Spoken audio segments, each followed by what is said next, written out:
Chers frères et sœurs, la semaine passée, nous avons examiné la troisième plaie, la poussière transformée en moustique qui provoqua douleur et souffrance. Lorsqu'un problème apparemment insignifiant est resté longtemps caché et surgit soudainement et s'amplifie, il devient source d'angoisse et de tourments. Ces petites choses peuvent grandir jusqu'à toucher votre famille et vous-même. La plaie de moustique s'abattit sur ceux qui n'avaient que l'apparence du mal, ce qui signifie que même si quelque chose vous semble insignifiant, ne le prenez pas à la légère ni comme une simple coïncidence.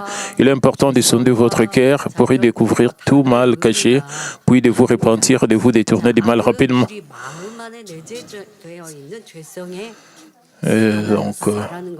Le péché, le mal, la méchanceté dans notre cœur, nous devons toujours découvrir. C'est par exemple le mal,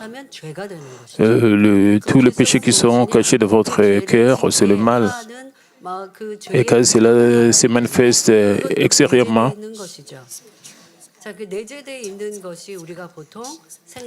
mais d'autres péchés sont cachés dans votre cœur, ça ne se voit pas à l'extérieur. Nous avons les œuvres de la chair, les actes de la chair. Nous avons les pensées charnelles. Nous avons aussi la méchanceté. Dans quel cas cela se manifeste en action, cela se transforme en péché ou en œuvre de chair parce que vous mettez cela en action. Il y a plusieurs termes dans notre Église et vous devez bien comprendre tout cela. Jusqu'à la troisième plaie, les moustiques.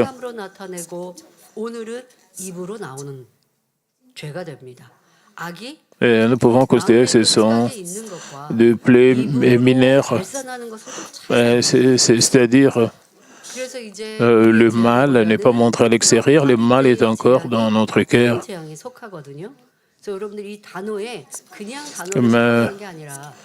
Mais la plaie des mouches, c'est une plaie qui est majeure parce que cela est montré à l'extérieur.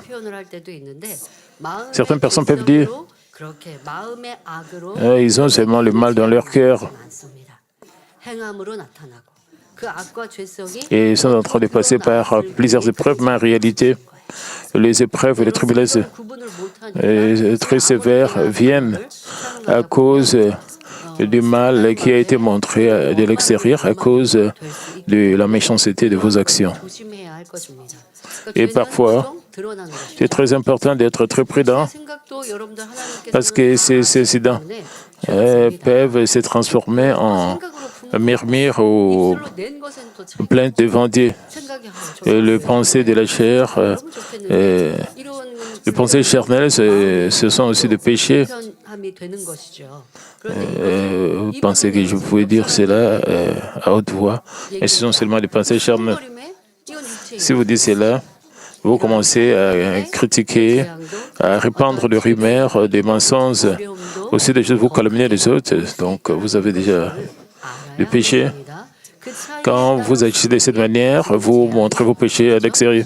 Les épreuves et les tribulations les épreuves vont devenir encore plus graves et les conséquences seront encore plus graves.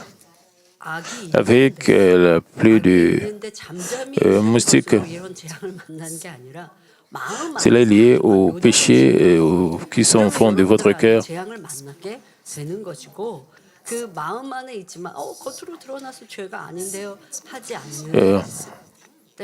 Vous expérimentez la plaie de moustique, ce n'est pas parce que vous n'avez pas de péché, parce que vous avez des péchés au fond de votre corps.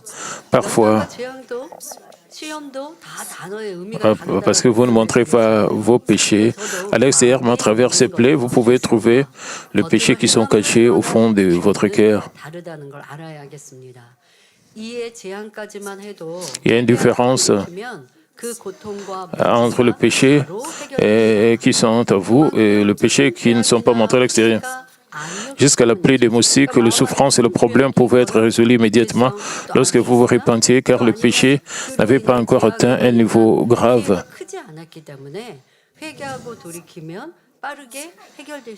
Et parce que le péché n'avait pas encore atteint un niveau grave, les épreuves et les tribulations ne sont pas graves, mais à partir de plus souvent, des situations commencent à s'aggraver et deviennent de plus en plus difficiles à renverser. C'est pas parce que Dieu serait capable de guérir ou de résoudre ces problèmes, mais parce que le cœur des gens s'était endurci et assombri. De la première à la troisième plaie, Dieu avait donné des occasions de repentance et avait adressé des avertissements. Mais le cœur des gens restèrent endurcis et ils ne se repentirent pas. De la deuxième au troisième, à la troisième plaie,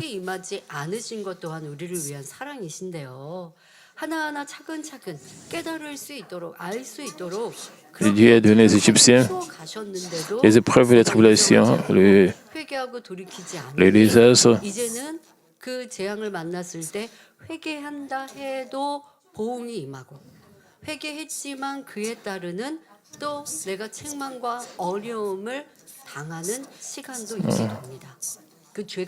Donc, c'est aussi l'amour de Dieu qui a commencé. Dieu nous donne l'opportunité de nous repentir. Dieu commence par des épreuves qui sont très légères. Dieu nous donne du temps pour que nous puissions nous repentir. Ce ne sont pas des plaies graves juste au début, mais ce sont des plaies légères. Pour que nous puissions nous repentir, il y a des gens qui se repentent avec des larmes, mais pêchent encore. Et ils se repentent encore avec des larmes et ils pêchent encore. Même si vous vous repentez et cela continue, vous continuez de vous repentir, pécher. Dieu ne pourra pas peut-être résoudre le problème immédiatement parce que chaque fois que vous repentez, vous péchez encore. C'est comme un cycle, vous péchez, vous vous repentez, vous péchez encore. Alors Dieu pourrait ne pas résoudre votre problème. Lorsque le péché se répète, le cœur non seulement s'endurcit, mais devient encore plus mauvais. C'est très important de connaître le sujet du péché. Parce que certaines personnes disent, et comme ils pêchent, ils ne réalisent pas qu'ils pêchent, mais à un point, et ils réalisent combien j'étais mauvais. Parce que plus vous péchez, vous devenez de plus en plus mauvais. Parfois, vous vous repentez. Vous vous sentez libéré après la repentance. Avant la repentance,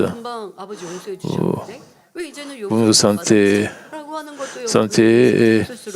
vraiment chargé, comme si le monde était sur vos épaules. Une fois que vous vous repentez, vous rentrez en vous-même, vous vous sentez libéré. Et c'est la même chose avec le péché. Plus vous péchez, plus vous devenez mauvais, méchant. Les niveaux de péché, quand le niveau de péché augmente, votre cœur devient insensible. Quand vous pensez qui étaient vos collègues d'église, par exemple vos amis, pasteurs, vos ouvriers de l'église ou leaders de l'église, et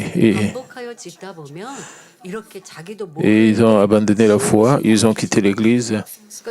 Vous pouvez être surpris quand subitement ils ont quitté l'église, mais quand ils étaient à l'église, ils semblaient être bons parce que leur péché était en train de s'accumuler.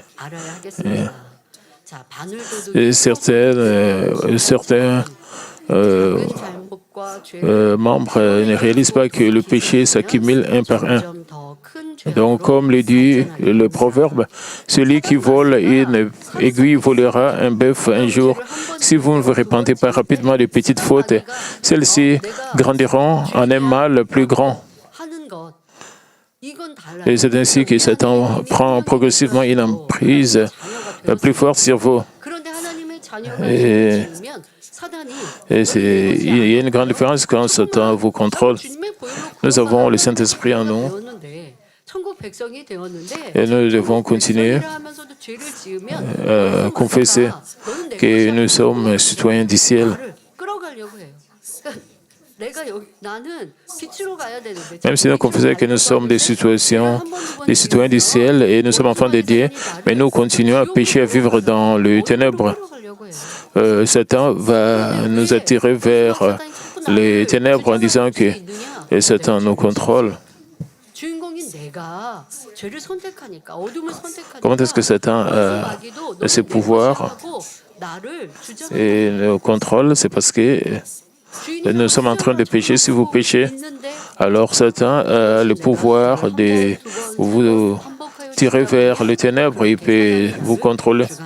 Et cela se répète une fois, deux fois, trois fois, 10 fois. Alors Satan aura plus de pouvoir sur vous.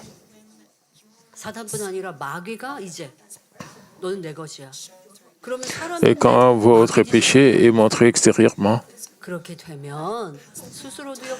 alors le diable va vous contrôler, il va vous attirer. Dans certains ces niveaux, il y a des gens qui ne sont plus capables de se contrôler eux-mêmes. Vous vous demandez pourquoi ces gens sont en train d'agir d'une mauvaise manière. Vous allez trouver les gens.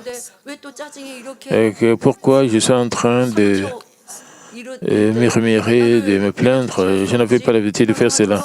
Pourquoi j'agis de cette manière? Parce que je n'avais pas cette mauvaise habitude. C'est parce que vous-même vous permettez que vous puissiez pécher.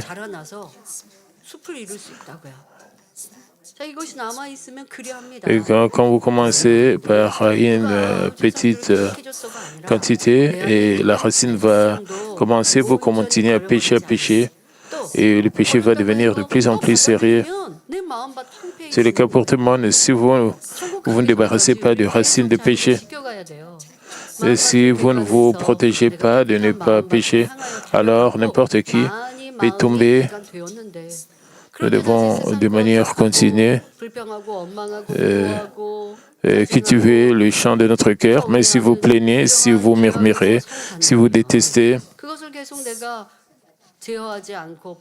et que vous mettez en colère, et quand vous vous sentez négligé à propos de quelque chose, alors toutes ces choses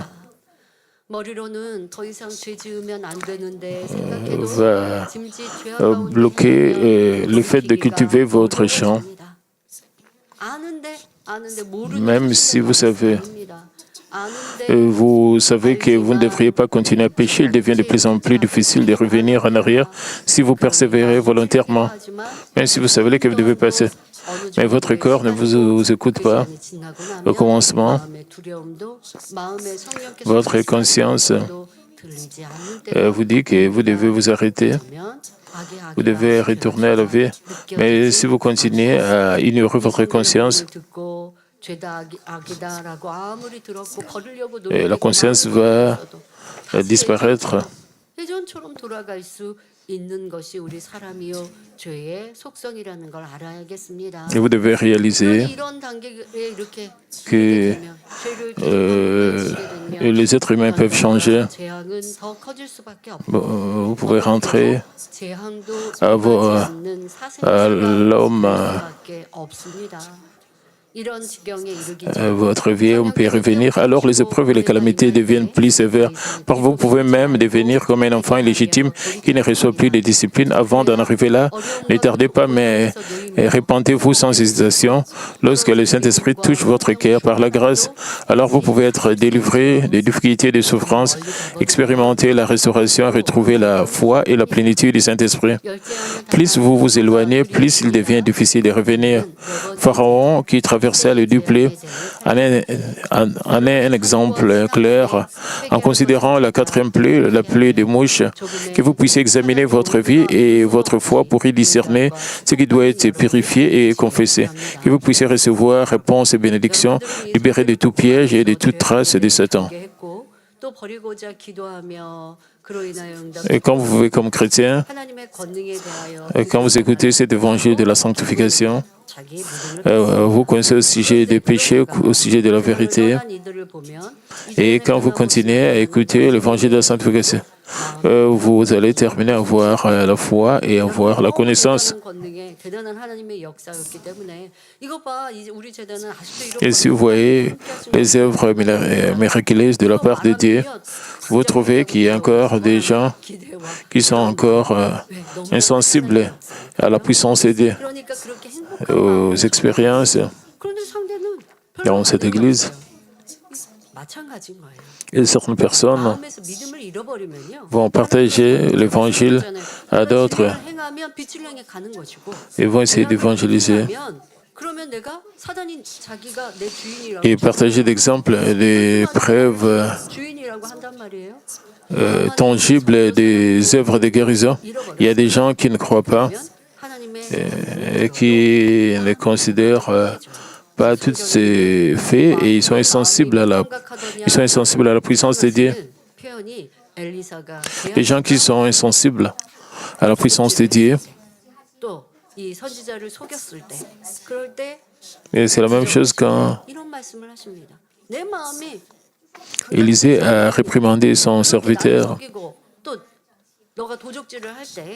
Quand Élisée a réprimandé son serviteur et qui essayait de mentir.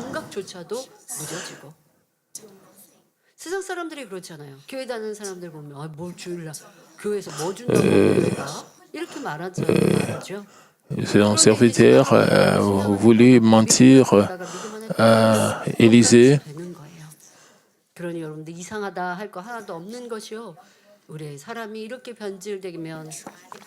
Il y a des gens qui essaient de croire, mais finalement, ils rentrent encore dans le monde. Ils ont écouté la vérité, ils ont expérimenté la puissance de Dieu, mais finalement, ils oublient tout cela et ils rentrent dans le monde. Ils retournent dans le monde. Il y a beaucoup de ces camps, alors il est très important pour que vous puissiez toujours vivre dans la vérité. Même votre famille, et disons que vous êtes la seule personne qui croit à votre famille, mais les autres membres de la famille ne croient pas. Et si vous pensez qu'ils sont dans les ténèbres, vraiment, vous devez encore être plus dans la lumière pour partager cette lumière dans votre famille. Et le magicien d'Égypte qui avait imité le plaie, du sang et des grenouilles ne furent plus capables d'en faire autant à partir de la plaie des moustiques. Et reconnaître, c'est le doigt du Dieu. Mais Pharaon endurcit son cœur et n'écouta pas Moïse. Ainsi la plaie des mouches frappa le pays. Les nuées de mouches envahirent le palais de Pharaon, la maison de ses officiers et tous les territoires d'Égypte.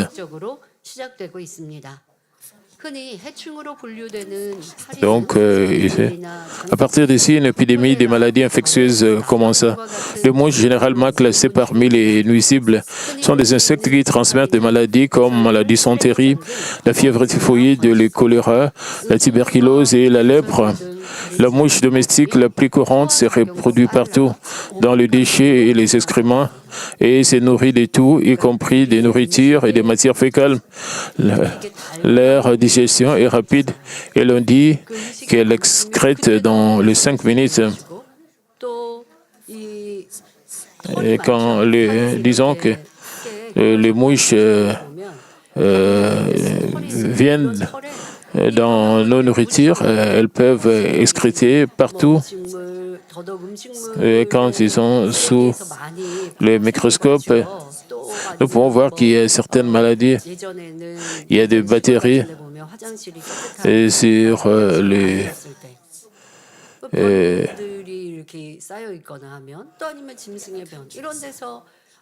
leurs ailes dans nos campagnes où nous n'avons pas de très bonnes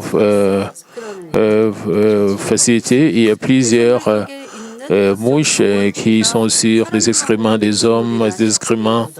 Et ces mouches sont partout et descendent même sur la nourriture des gens. Les agents pathogènes contenus dans leurs excréments contaminent aliments et ustensiles en entrant dans le corps humain et elles transmettent des germes par leurs trompes et par leurs pattes munies des griffes. Les mouches sont donc de grands vecteurs de maladies infectieuses.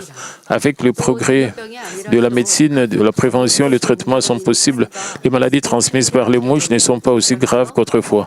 Dans l'Antiquité, une épidémie pouvait faire de nombreuses victimes.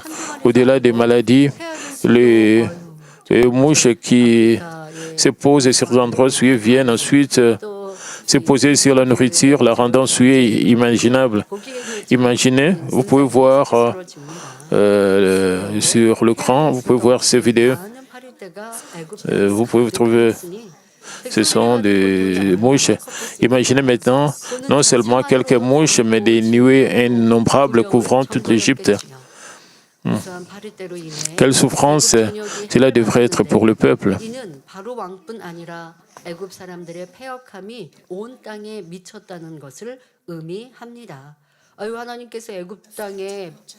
Mais cela n'avait pas seulement affecté Pharaon, mais cela avait affecté tout le peuple en Égypte. Vous pouvez dire que Pharaon était méchant. Qu'en est-il les autres Égyptiens? Ils n'avaient rien fait. Le simple spectacle aurait été répugnant et terrifiant. À cause des nuées de mouches, tout le peuple fut frappé. Cela symbolise que la rébellion de Pharaon et du peuple égyptien s'était répandue dans toute la nation. Mais Dieu fit une distinction entre son peuple et les Égyptiens. Il n'y eut aucune mouche dans la région de Goshen où vivaient les Israélites. C'était le signe que Dieu séparait son peuple de celui d'Égypte. Que signifie aujourd'hui la plaie des mouches? De même que les mouches naissent dans l'impurité et répandent des maladies, lorsque votre cœur devient mauvais et impur, des paroles mauvaises sortent de votre bouche et entraînent toutes sortes de maladies et de malheurs. À cette époque-là, on pouvait dire qu'il y avait beaucoup de violence. À moins que vous soyez vraiment rempli de couleurs. Ou si vous buvez beaucoup d'alcool, vous pouvez vous contrôler. Il y a aussi des caméras de sécurité partout. Nous pouvons voir qui a commencé la bagarre, que s'il y avait vraiment bagarre, on peut voir cela sur la caméra de surveillance. Mais les paroles venant de votre bouche, ce n'est pas quelque chose qu'on peut toujours vérifier. C'est facile de pécher. Il y a beaucoup de péchés qui viennent de votre bouche. Gardez votre langue, votre bouche. C'est vraiment une très bonne chose pour faire grandir votre foi.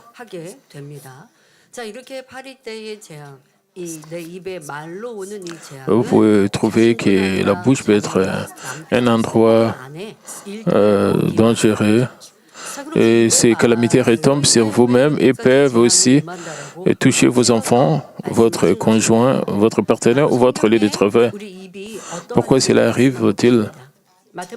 La Bible nous dit au sujet de notre bouche, Matthieu 15, 11, c'est pas ce qui entre dans la bouche qui suit l'homme, mais ce qui sort de la bouche, c'est ce qui suit l'homme.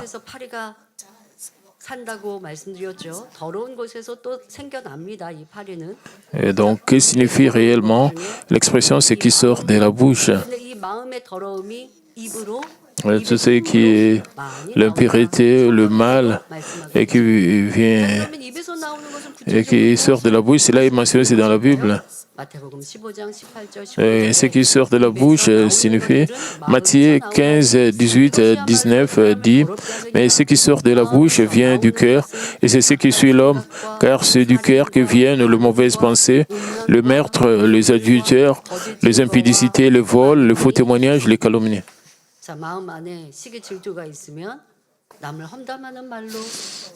Par exemple, si vous avez la jalousie, l'envie dans votre cœur, et vous allez commencer à calomnier, à critiquer les autres, faire des commérages sur les autres. Quand vous avez la colère dans votre cœur, et vous allez terminer à dire, vous allez commencer à vous plaindre, à murmurer, à se plaindre avec les gens qui sont autour de vous. Ce qui est dans votre cœur, c'est le mal. Le fait que vous mettez cela en action, c'est un péché quand vous dites cela. C'est très important d'examiner quelles sortes de paroles sortent de votre bouche. Donc, en d'autres termes, le mal qui demeure dans votre cœur s'exprime à travers votre bouche. D'un bon cœur sortent de bonnes paroles, mais si le cœur est impur, de paroles impures en sortent. Si en vous, la contre-vérité, la tromperie, la haine ou la colère, alors sortiront de paroles trompeuses et mensongères, des paroles, des actes remplis de haine et de fureur, le murmure, le jugement, les condamnations, les critiques ou les malédictions proviennent tous d'un cœur mauvais et impie. Quand nous avons parlé, nous avons étudié et nous avons parlé des enseignements sur Job. Est-ce que Job a été violent vis-à-vis de ses amis? Est-ce que Job avait tué l'un de ses amis? Mais toutes ces mauvaises paroles sortaient des fonds de son cœur. Mais dans certains cas, vous avez des gens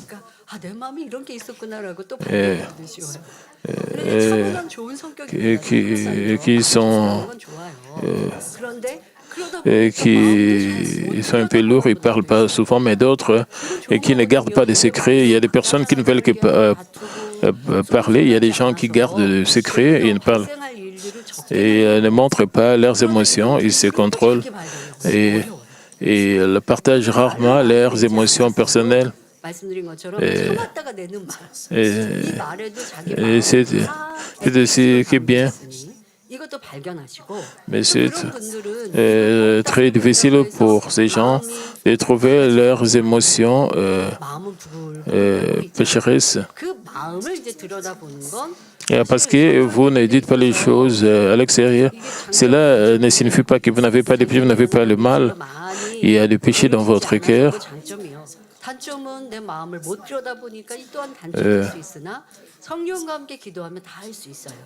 Les gens qui parlent beaucoup, vous pouvez trouver facilement vos péchés, ceux qui parlent, qui sont loquaces. Vous n'êtes pas capable de vous contrôler. Et si vous ne parlez pas beaucoup,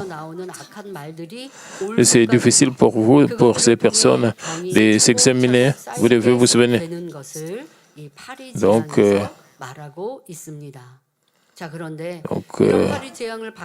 la colère se trouve dans votre cœur, se révèle à travers des paroles irritées ou colériques, les paroles mauvaises qui viennent d'un cœur mauvais deviennent des pièges et par elles, la maladie s'accumule. Si vous ne vous répentez toujours pas, même après la plaie des mouches, alors viendra la plaie suivante, la peste, qui représente une maladie intérieure grave. Et si vous continuez à commettre le mal au-delà de cela, cela conduira aux ulcères qui symbolisent les maladies extérieures. Donc, chers frères et sœurs, retenez ceci. La maladie commence souvent par le mal qui sort de votre bouche. Lorsque la haine envers un frère, le jugement contre un serviteur du Seigneur ou d'autres formes de mal s'accumulent dans votre cœur, la maladie se développe et finit par devenir visible.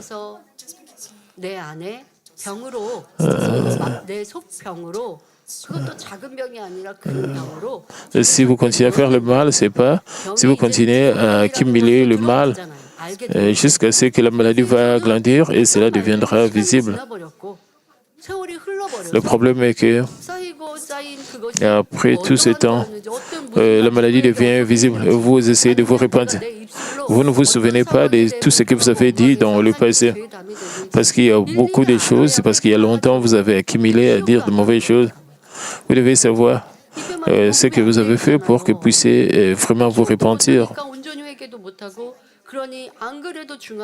C'est comme si vous vous souvenez de tout ce que vous avez dit pendant toute la journée. Et c'est difficile de recevoir la guérison dans ces cas parce que vous avez accumulé. Vous pouvez recevoir le pardon. Vous ne pouvez pas recevoir l'œuvre de guérison. Mais vous pouvez recevoir le pardon. Si vous ou votre enfant attrape un rhume ou une légère maladie, cela correspond à la plaie des moustiques. Lorsque vous vous repentez, recevez la prière pour le malade pendant le culte. Ces maladies peuvent être guéries immédiatement. Si la guérison n'a pas lieu, c'est parce que la repentance n'est pas complète.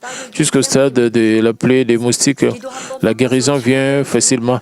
Mais à partir de la plaie des mouches, la guérison ne se produit plus immédiatement, même avec la repentance, parce que les conséquences du péché suivent toujours.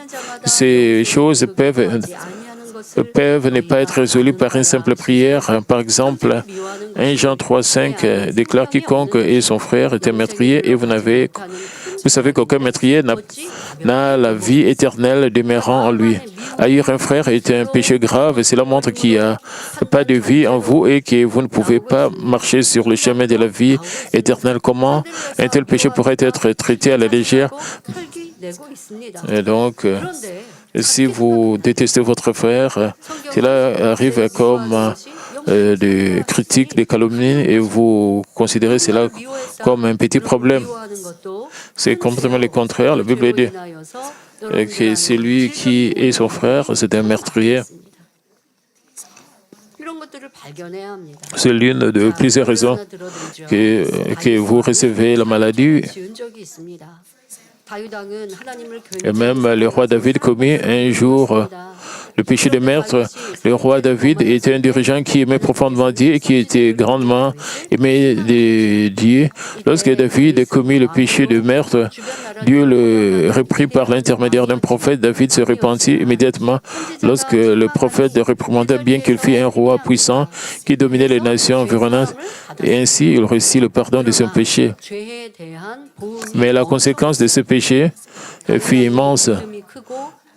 Comme la foi de David était grande et son amour pour Dieu profond, la discipline qu'il reçut fut également grande.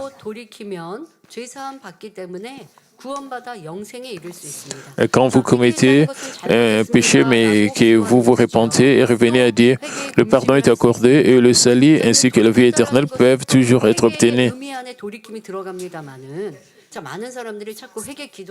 Vous pouvez faire repentance, le jeûne, vous pouvez vous repentir à travers la prière, à travers la parole, les actions. D'autres personnes se repentent mais ne se détournent pas du mal. Quand vous vous repentez, vous détournez du mal, alors le pardon est accordé. Et c'était le péché de David. Il avait commis et il a commis l'adultère avec Bathsheba, la femme d'Uri, et après il a fait tuer Uri.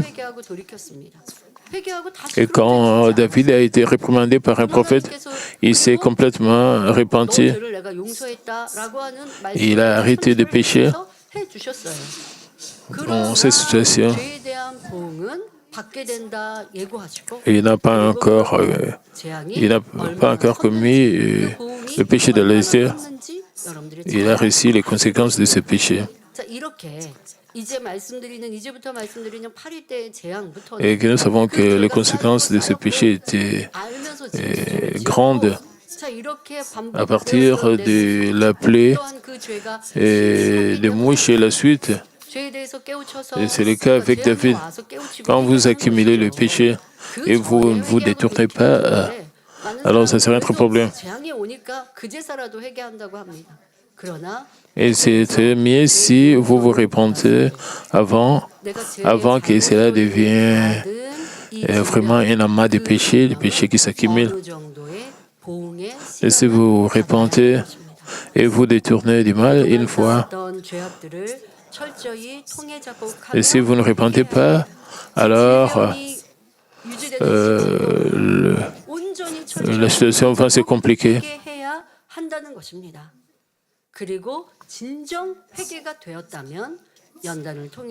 Alors la pluie va se compliquer. Pour que nous soyons pardonnés, nous devons complètement nous repentir au fond de notre cœur et nous détourner du mal. Et parfois, vous allez voir qu'il y a des chrétiens qui continuent de pécher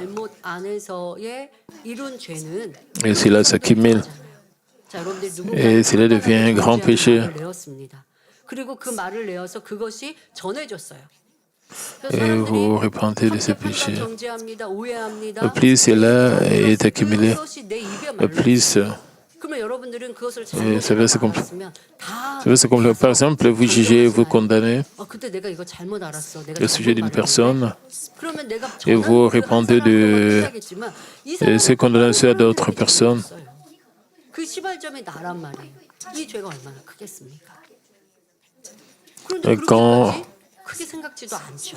Quand vous êtes repenti, est-ce que vous êtes allé voir toutes les personnes à qui vous avez donné de mauvaises informations, de fausses informations? Même si vous allez vers chaque personne pour être honnête.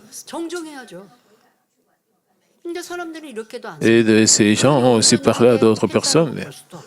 Les fausses informations que vous avez données au sujet d'une autre personne.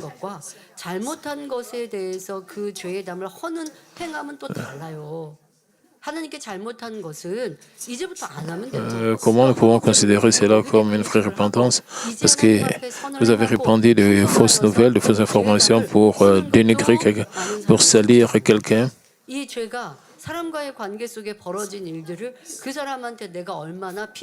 Et cela implique aussi des offrandes de repentance à Dieu le Père. Vous devez vous repentir du fond de votre cœur avec de larmes, avec la prière. Certaines personnes ne font pas cela. Alors comment est-ce que vous pouvez recevoir le véritable pardon et le salut si vous ne vous repentez pas du fond de votre cœur? Vous pouvez penser que vous êtes repenti et vous êtes détourné du mal, que vous n'allez plus pécher. Si vous ne vous repentez pas vraiment du fond de votre cœur, vous ne réalisez pas la méchanceté de vos péchés, vous pouvez commettre encore le même péché. Et si vous avez la paix pendant quelques années, vous pouvez oublier ce péché. Mais plus tard, vous allez encore pécher encore, commettre le même péché.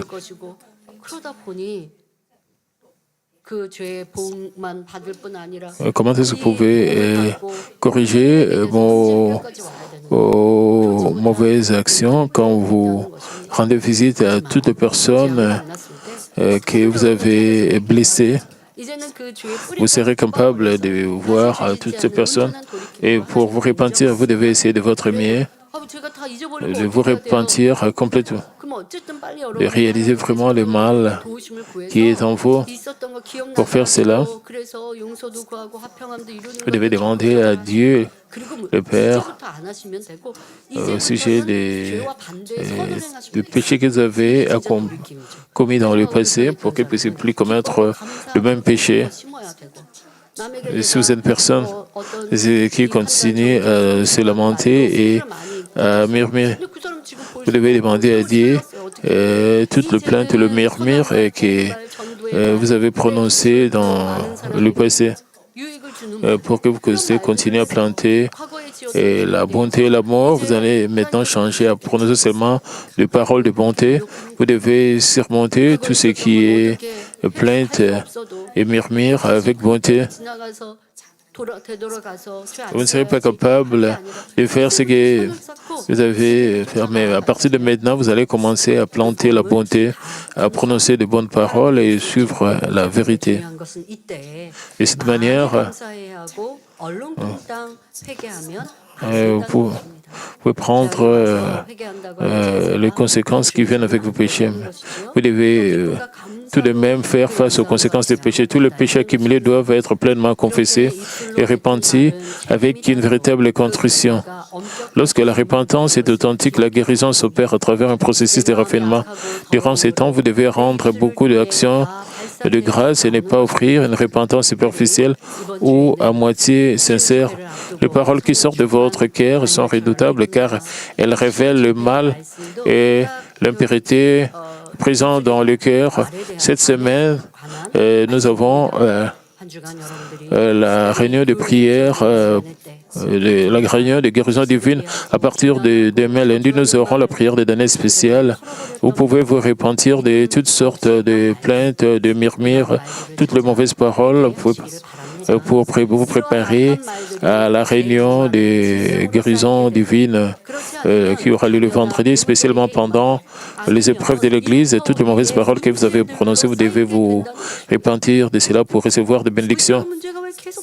Et ces paroles se manifestent comme une maladie dans le corps ou peuvent apporter souffrance à vos enfants, à votre conjoint ou causer des difficultés dans votre lieu de travail.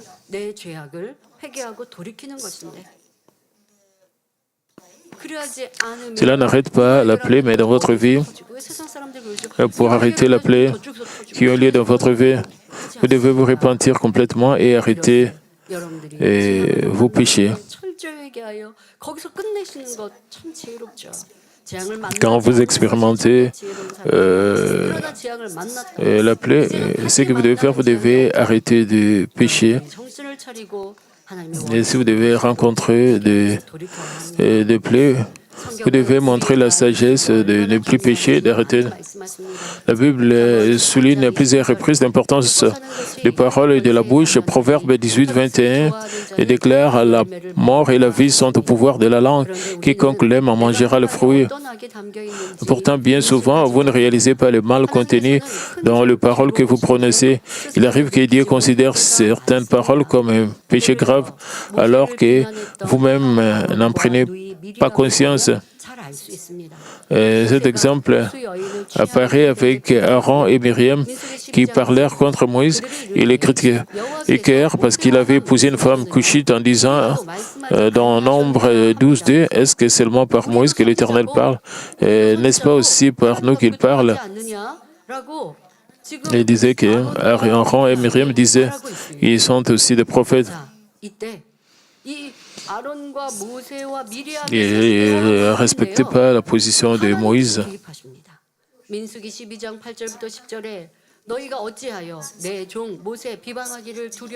Et quand Moïse et Aaron parlaient, puis Dieu dit dans Nombre 12, 8 à 10, « Pourquoi donc n'avez-vous pas craint de parler contre mon serviteur, contre Moïse? La colère de l'Éternel s'enflamma contre eux, et il s'en alla. La nuée se retira de dessus la tente, et voici Marie était frappée d'une lèpre blanche comme la neige. » Donc, comme le dit l'Écriture, Myriam fut frappée de lèpre. À ce moment-là, Aaron se repentit, supplia Moïse d'intercéder pour eux. Et à travers la prière de Moïse, Myriam fut guérie. Aaron s'est repenti parce qu'il avait péché contre Moïse. Il s'est repenti. Et la victime a été Moïse. Et à travers l'intercession, la prière d'intercession de Moïse, Myriam a été guérie. Et plutôt Myriam a été guérie. Et Myriam n'était pas guérie immédiatement. Cela montre combien grave le péché de juger et de condamner. Et c'est très important pour le membre de l'Église de savoir que les jugements et les condamnations du pasteur n'est pas bien. Même si le pasteur n'est pas grand, il ne faut pas critiquer le serviteur de Dieu.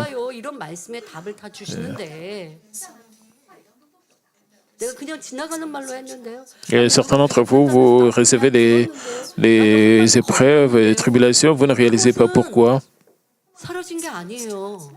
Pourquoi vous expérimentez des épreuves et des tribulations? Parce que vous avez jugé, condamné les serviteurs de Dieu.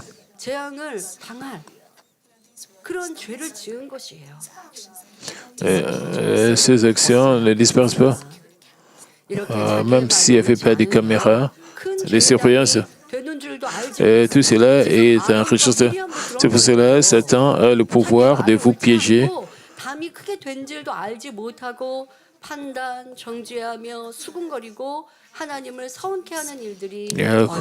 Combien de fois vous parlez sans raison que vos paroles sont mauvaises et cela devient un mur de péché, juger, condamner, murmurer. Donc, combien de fois, sans vous rendre compte que vos paroles sont mauvaises et deviennent un grand mur de péché, de jugement, de condamnation, de murmure qui attristent le cœur de Dieu. L'histoire de Michal, la fille de Saoul et femme de David, montre les conséquences redoutables des paroles. Lorsque David fit entrer l'arche de Dieu dans la cité de David, dans 2 Samuel 6, il fut rempli d'une telle joie qu'il dansa de toutes ses forces sans se rendre compte que son vêtement s'était découvert. Et à cette époque-là, et portait seulement des robes, il n'y avait pas de tirettes. David était rempli de joie, il dansait de toutes ses forces et sans se rendre compte que son vêtement s'était découvert. Quand Michal vit cela, elle le méprisa dans son cœur et prononçant des paroles de dédain.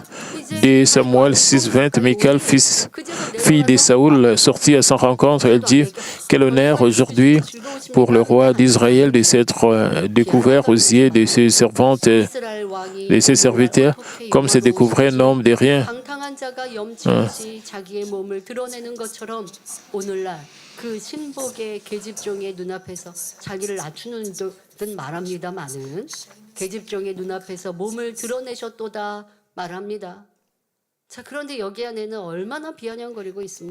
Comment David a-t-il répondu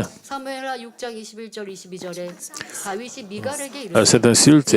2 Samuel 6, 21-22 déclare: David répondit à Michal: c'était devant l'Éternel qui m'a choisi de préférence à ton père et à toute sa maison pour m'établir chef sur le peuple de l'Éternel, sur Israël.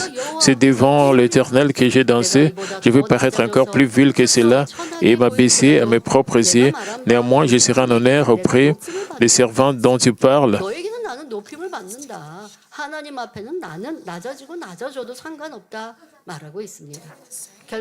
Et David disait qu'il serait humble devant les dieux. Michal, qui avait prononcé des paroles mauvaises et ni pas d'enfant jusqu'au jour de sa mort, ces paroles ne sont pas simplement un lapsus momentané prononcé inconsciemment. Elles viennent d'un cœur rempli de mal, d'un cœur habitué et depuis longtemps à prononcer toutes sortes de paroles mensongères. Même en cette journée joyeuse, Michal a prononcé de mauvaises paroles. Et à cause de cela, les paroles sortent sans hésitation, apportent de grandes malédictions. Que vous puissiez examiner le type de paroles que vous prononcez dans votre vie quotidienne. Réfléchissez, votre bouche est-elle une bouche qui calomnie, une bouche qui parle d'amour et de bonté, une bouche de plainte et d'insatisfaction, ou une bouche qui confesse la foi? Proverbe 17:9 déclare: celui qui couvre une faute cherche la mort, et celui qui la rappelle dans ses discours divise les amis. Avez-vous réellement couvert les fautes de vos frères et sœurs? Si votre cœur se sent soulagé lorsque vous dévoilez les défauts des autres, répandez des commérages, quel mal y a-t-il là-dedans? À cause de ces méchancetés, des épreuves et des afflictions s'abattent sur votre entreprise, votre lieu de travail et votre famille. Proverbe 11:13 déclare: celui qui répand la calomnie dévoile les secrets, mais celui qui a l'esprit fidèle le garde. Les personnes qui calomnient et colportent des rumeurs sont comme des nuées de mouches. et elles répandent le péché et la maladie. Il y avait une expression, et le berger disait, et les gens qui critiquent et qui font des commérages sont comme des nuées de mouches. Ils répandent le péché et la maladie. Même au sein du royaume de Dieu et de l'Église, lorsque vous prononcez des paroles de doute et de contre-vérité, l'ennemi diable et Satan agissent à travers elles, provoquant rupture de la paix, épreuve et difficulté. Cela est également arrivé aux Israélites qui avaient quitté l'Égypte paisiblement après le diplet.